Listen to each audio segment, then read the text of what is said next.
Good morning class 10th। आप पढ़ रहे हैं इतिहास का पाठ 1 यूरोप में राष्ट्रवाद का उदय, इसका भाग 3। जैसे मैंने आप लोग को शुरू में ही बताया था कि चैप्टर लंबा है, इसलिए हम इसको कई पार्ट्स में पढ़ेंगे। तो भाग 1 और भाग 2 आप पढ़ चुके हैं, भाग 3 आज हम शुरू करेंगे। भाग 1 और भाग 2 में आपने पढ़ा कि 1789 ईस्वी की फ्रांसीसी क्रांति में सर्वप्रथम राष्ट्रवाद की भावना दिखाई पड़ी। नेपोलियन के नेतृत्व में फ्रांसीसी सेनाओं ने यूरोप के निरंकुश राजतंत्रों को समाप्त करने का प्रयास किया। नेपोलियन ने अपने अधिकार वाले यूरोपीय क्षेत्रों में कुछ प्रशासनिक सुधार किए, जिन्हें नेपोलियन संहिता कहा गया। 1815 में नेपोलियन की हार के पश्चात वियना कांग्रेस का आयोजन किया गया। इस वियना कांग्रेस में मित्र राष्ट्रों ने पुनः रूढ़िवादी सत्ता को बहाल कर दिया। निरंकुश रूढ़िवादियों के विरुद्ध राष्ट्रवादियों ने अनेक गुप्त क्रांतिकारी संगठनों की स्थापना की, जिसमें ज्यूसेपी मेत्सनी द्वारा स्थापित यंग इटली व यंग यूरोप सबसे महत्वपूर्ण संगठन थे। अब स्टूडेंट्स, भाग 3 में आप पढ़ेंगे विभिन्न क्रांतियां जो यूरोप में हुई, उनमें उदारवादी क्रांतियों के बारे में आप चर्चा करेंगे व उनके यूरोपीय राजनीति पर प्रभाव के विषय में आप डिटेल अध्ययन करेंगे।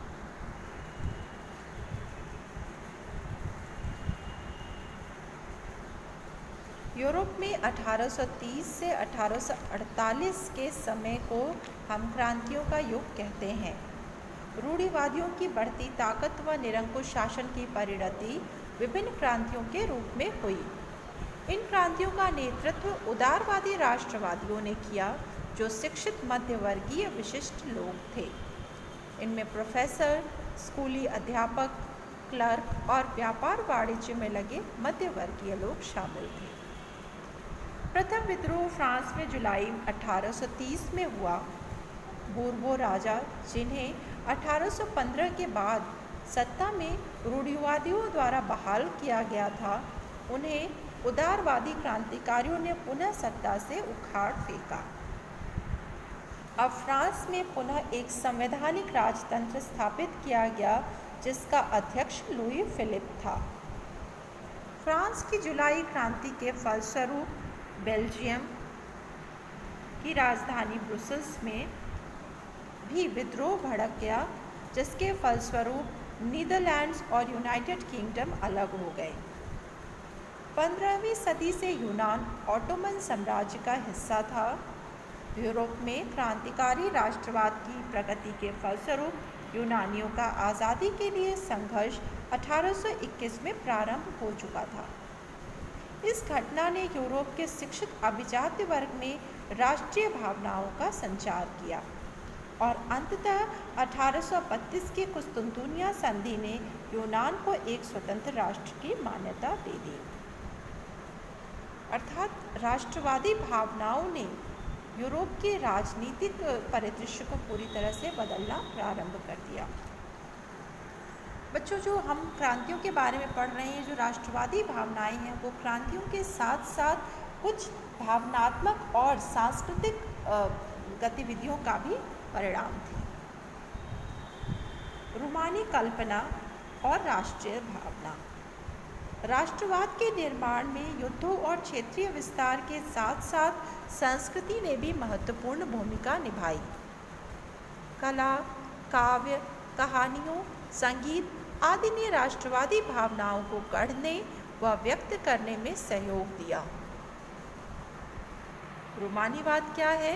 रूमानीवाद एक सांस्कृतिक आंदोलन था जो कलात्मक व भावनात्मक तरीके से राष्ट्रवादी भावनाओं का विकास करना चाहता था। इसमें तर्क वितर्क व वैज्ञानिक तथ्यों का कोई स्थान नहीं था। रूमानीवाद का प्रयास था कि एक साझा सामूहिक विरासत की अनुभूति और एक साझा सांस्कृतिक अतीत को राष्ट्रवादी भावनाओं का आधार बनाया जाए।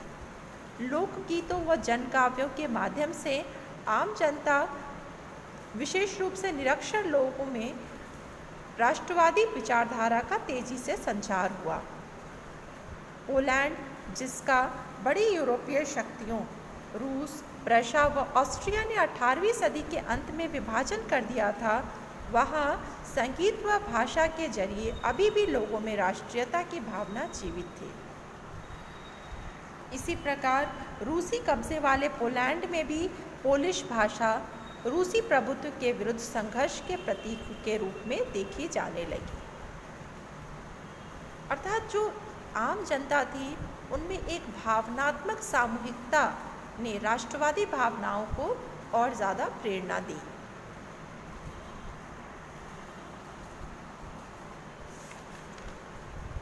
भूख, कठिनाइयाँ और जन विद्रोह। उस समय के यूरोपीय जो समाज था उसमें आम जनता के समक्ष इतनी कठिनाइयाँ थीं, समस्याएं थीं, खाने पीने की समस्या, अपनी जीविका चलाने की समस्या, उन समस्याओं ने विद्रोहों को और ज़्यादा बढ़ावा दिया। 1830 का दशक यूरोप के लिए भारी कठिनाइयाँ लेकर आया। जनसंख्या में ज़बरदस्त वृद्धि के कारण खाने पीने की चीज़ों के मूल्य बढ़ने व फसल खराब होने से व्यापक गरीबी फैल गई। कृषक सामंती शुल्कों और जिम्मेदारियों के बोझ तले दबे हुए थे। वर्ष 1848 में अकाल व बेरोजगारी से तंग जनता पेरिस में सड़कों पर उतर आई। लुई फिलिप भागने पर मजबूर हो गया। राष्ट्रीय सभा ने गणतंत्र की घोषणा करते हुए 21 वर्ष के ऊपर सभी वयस्क पुरुषों को मताधिकार प्रदान किया व रोजगार की गारंटी भी प्रदान की।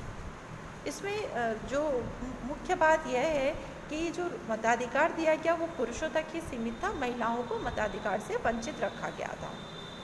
रोजगार उपलब्ध कराने हेतु राष्ट्रीय कारखाने स्थापित किए गए।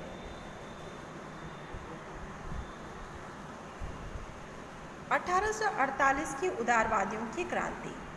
मैंने आप लोग को पहले ही बताया था कि जो हमारा मध्य वर्ग था वह उदारवादी था, वह सबकी समानता व सबके लिए सबके अधिकारों का पक्ष पोषक था। उदारवादियों ने रूढ़िवादियों के विरुद्ध क्रांति की। 1848 में जब अनेक यूरोपीय देशों में गरीबी, बेरोजगारी और भुखमरी से ग्रस्त किसान मजदूर विद्रोह कर रहे थे, उसी समय मध्य वर्ग भी क्रांति के लिए तैयार हो चुका था।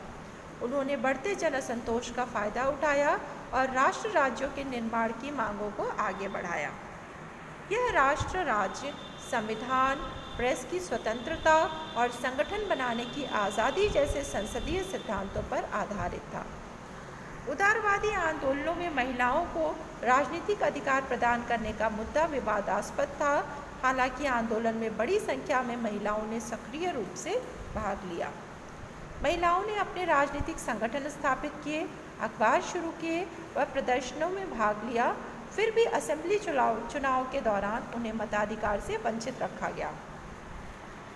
1848 की उदारवादी क्रांति को हालांकि रूढ़िवादी दबाने में सफल रहे, परंतु 1848 के बाद मध्य और पूर्वी यूरोप की निरंकुश राजशाहियों में परिवर्तन शुरू हो गए थे।